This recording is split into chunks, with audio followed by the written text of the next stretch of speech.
Beauty is temporary, but foolishness is forever. Please watch this. I think that it's sexist that they have such large opinions on the fact that makeup is deceptive. Why? How is it sexist? Don't you have a rather large opinion on a man's height? Yeah. Yeah. So it's the same thing. So how is it sexist exactly? Because you can't just say that without backing it up. Oh no, I think that the fact that men just won't let women be and do what makes them happy, and that they get so pissed off that a woman doesn't look like how she actually looks. First of all, I think that is superficial. And I'm not saying that it's bad because I'm also superficial, but what I don't understand the most is that having a preference about a man's height, they can't control that. But men having a preference about how much makeup you wear, you can control that. That's right. So they should just shut up and find a woman who does not wear makeup. The double standards are just so beautiful, are they not? Oh my goodness. It's another reason why I'm infinitely thankful that individuals like this here, that I am not 6 feet tall, but I'm 5'8", because it keeps the shallow and superficial people away from me. I used to hate being only 5'8", but I see it as quite the blessing considering how shallow and vain people can be. So I consider it a very beautiful thing considering how much I love my peace. That being said, so why do I want to make this video? Not to highlight her per se, but I want people to understand just how demonic makeup actually is. It actually goes back to scripture as to why this is. Did you not know this? I mean, it's part of the course that most people don't know what I'm about to talk about. Hosea chapter 4 verse 6 literally says, "My people perish due to lack of knowledge." And what I'm about to share with you is going to get me in a lot of trouble. Matter of fact, me talking about this in the workplace actually did get me into trouble, but I don't care. I spoke the truth anyways, and I'm still there. So with that being said, people need to listen to this. So, what would you say if I told you that makeup is demonic? It's deception. She even said so herself. Alright, so this is the book of Enoch, chapter 8, verses 1 and 2.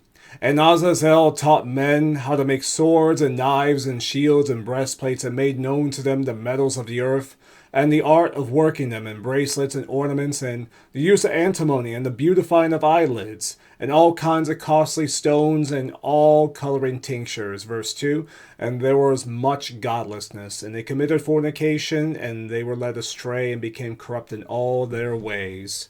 You ever heard the statement, makeup is witchcraft? Considering how radically it can transform someone from how they are naturally into someone totally different. Well, Exhibit A and also Exhibit B, just to give you a couple of examples. I mean, that's radically different. That's night and day difference. If we go back to the book of Enoch, with that being said, using the beautifying of all kind of eyelids and all coloring tinctures. We're talking about cosmetics, people, how it comes from fallen angels, demons, essentially, minions and generals of Satan and his kingdom, for the purposes of deceiving people and for the purposes of fornication and godlessness. Why do you think that the 9th commandment states, "You shall not bear false witness to your neighbor"? Well, it's quite obvious when you look at Exhibit A and Exhibit B. You cannot just simply lie only with the tongue alone, but you can also deceive people on a physical standpoint as well. And that is sinful in the eyes of the Lord. And people do not know this. But here's the thing. I just want to bring this up as well. Look at verse 1, the very top of it. Azazel, the same fallen angel that taught individuals how to use all coloring tinctures and the beautifying of the eyelids for cosmetic and deceptive purposes. The same fallen angel taught men how to make swords, knives, and shields. I'll have you know, war is big business. War is taking place as we speak, and there is big money when it comes to the business of war. It's a billion-dollar business, if not trillion-dollar business. Same thing with the makeup industry, the cosmetic industry. It's a billion-dollar, trillion-dollar business.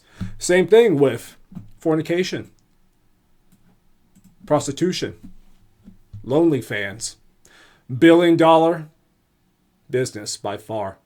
All these things I've mentioned that are pleasing to Satan can be used for purposes of infamy, becoming famous, for purposes of making tons of money, making millions or billions, and for purposes of gaining celebrity status. All these things are vain and vanity at its whole. For what purpose does it serve you to gain the whole world but to forfeit your own soul. So this is incredibly dangerous, and people do not know that this comes from demons. And it's quite sad, but I will be the one to let you know the origins of these practices. The origins that came not from God, but from Satan and his bastard imps. There is a lot of evil in this world, and the fallen angels that followed Satan as they were kicked out of heaven are mainly the ones responsible, and the ones I am currently at war with. I'm not at war with this woman here. I'm not. She's just a poor victim of the fallen angels, and completely unaware as to where these origins come from, Hosea chapter 4 verse 6 style. But I'm here to let people know who our enemy is. That's why I'm making this video today. It's not to shine a light on women. No, they are not my enemy. Ephesians chapter 6 verse 12 says, "We do not wrestle with flesh and blood enemies, but powers, principalities, and the forces of darkness." I'm here to shine a light on the fallen angels, the demons that followed Satan as they were kicked out of heaven, with Satan being my main enemy. That's who I really wish to highlight. So that way, in Sun Tzu's book, The Art of War, you must know thy enemy. I'm here to teach you who our enemy is and what they are responsible for, so we can know of their tricks and their snares and traps, and we can call it out and know how to defend against it. So I'm taking a big risk in letting you know this information that could be deemed as hateful, that could be deemed as sexist in today's modern day and age. But I'm willing to do this because there is no greater love than this, than someone who is willing to give themselves up for a friend. That's John 15:13. And I'm willing to do that for people that I don't even know, because I'm doing it out of love, not because I'm doing it out of hate. That's not my intention here. The only thing I hate in this world is Satan and his fallen angel bastard imps. And that's it. That being said, all glory to my King, who is the ultimate answer. If we but seek his wisdom, and if we but humble ourselves to learn from him, my great King, things will go well for us. But if we choose to side with this world and to become friends with the world, things will go bad for us. James chapter 4 verse 4 says, one of my all-time favorite verses, "If you are a friend of the world, you're an enemy to God."